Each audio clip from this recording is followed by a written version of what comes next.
Chapter 8. A Summer of Reflection, Redemption, and a Touch of Absurdity. As the scorching summer sun beat down upon the sleepy streets of Beanfield, Illinois, Mountain found himself returning to the comforting embrace of his childhood home, a sanctuary nestled in the heart of nowhere, Illinois, where the only sounds that dared to disturb the peace and tranquility were the distant hum of lawnmowers and the occasional yawn of a lazy, spoiled dog. But despite the idyllic setting, Mountain could not shake the overwhelming sense of loneliness that clung to him like a stubborn shadow. It was as if the weight of the world had settled upon his shoulders, pressing down with an almost palpable heaviness that now threatened to crush his spirit. With both a heavy heart and a weary soul, Mountain retreated to the familiar confines of his parents' basement, a dimly lit sanctuary where time seemed to stand stock still, and the echoes of childhood laughter still lingered in the air like forgotten whispers of days gone by.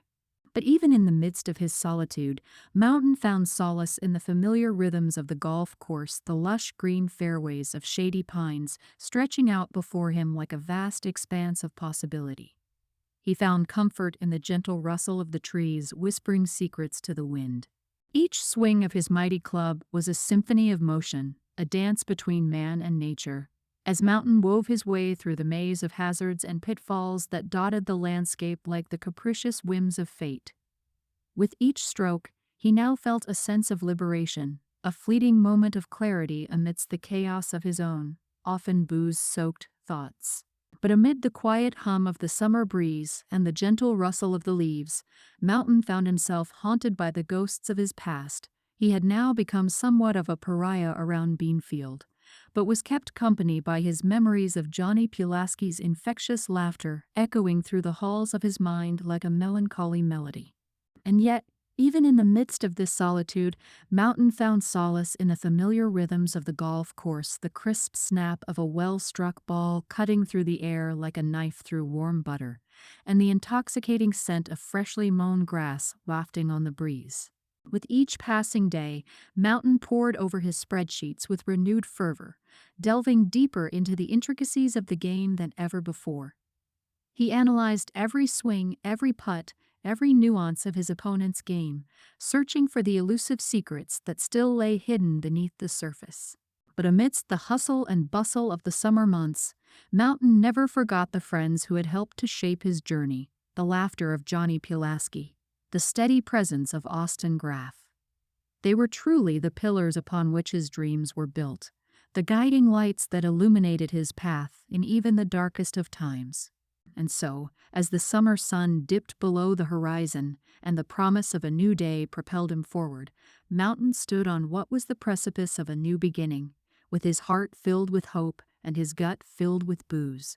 Mountain was working the last of his shifts as a Shady Pines caddy, when old Gus, now the head groundskeeper, called him into his dusty office hidden near the 9th green. With his old-time Benny Goodman-era music playing in the background, Gus asked Mountain to have a seat. He offered Mountain the choice of coffee or lemonade, even though Mountain plainly noticed both beer and whiskey within an arm's length. Gus then pulled out a copy of the Daily Egyptian, the student newspaper from where Mountain went to school. He examined it in detail and shook his head in bewilderment as he pointed to a photo of Mountain kicking a can of pepper spray back at the Carbondale police on the night of the firecracker battle that cost him his chance to be captain of the golf team in his junior year. Mountain wondered why the old man would even have a student newspaper from so far away, until he noticed that it had arrived to Shady Pines via regular mail from his own college address courtesy of one D.T. Robinson. Gus, a sage-like figure with a face weathered by years spent in the sun, looked at Mountain with a mixture of both concern and determination. "We need to talk." Mountain obliged, further settling into the chair with a heavy sigh. He knew this conversation would not be easy. Old Gus had a way of cutting through the bullcrap and getting straight to the heart of the matter. "You've got potential, Mountain," Gus began, his voice gravelly but earnest. "More potential than a cat in a room full of rocking chairs. But you're squandering it, drowning it in a sea of booze and piss-poor decisions." Mountain bristled at the feline comparison, but Gus pressed on undeterred. You've got to get your mind and body in sync, Mountain. Like a well-oiled machine, working together to achieve greatness.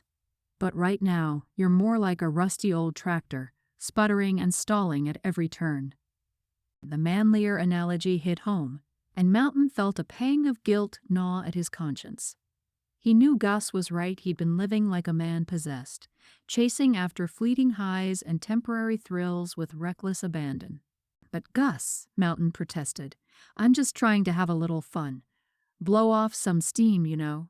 Besides, I only kicked that canister of tear gas back at those police officers reflexively. Mountain bit his tongue out of respect for Gus before saying even more, but knew he had the right to say whatever he wanted to, this being his last day. Gus fixed him with a steely gaze. Fun? He scoffed. There's a time and a place for fun, Mountain, but this ain't it. You're on the fast track to nowhere, and if you're not careful, you'll end up like your buddy Johnny Pulaski, washed up and forgotten before you've even had a chance to shine. The mention of Johnny's name sent a pang of regret coursing through Mountain's veins. He'd lost touch with his old friend as of late, and the thought of him languishing in obscurity was a bitter pill for Mountain to swallow. But even as Gus's words stung, Mountain could not help but feel a flicker of defiance rising within him. Who was Gus to tell him how to live his life? He was young, he was free, and he damned well intended to enjoy himself. Consequences be damned. With a muttered curse, Mountain stormed out of Gus's office, his mind a whirlwind of conflicting emotions. But deep down, beneath all of the bravado and bluster, he knew that Gus was right, that if he didn't get his act together, he'd never fulfill his true potential. But for now, as he grabbed his parents' spoiled dog Ginger and retreated into the comforting embrace of Moni Moni Island on a boat he borrowed without the owner's knowledge, he pushed such thoughts aside, drowning them in a river of booze and bad decisions. After all, tomorrow was another day, and for now he intended to live in the moment. Consequences be damned. Mountain got up the next day and took a crap on the beach, and then a bath in the river, which Mountain referred to as a half-dog, since he counted it as one half of a full shower. He then filled up the gas tank on the boat at a local marina and returned to shore. After that, he went back to his parents' basement to pack up his things before starting his drive back down to Carbondale for his junior year. In that moment, he never wanted to work at Shady Pines again, and was glad to be finally returning to university.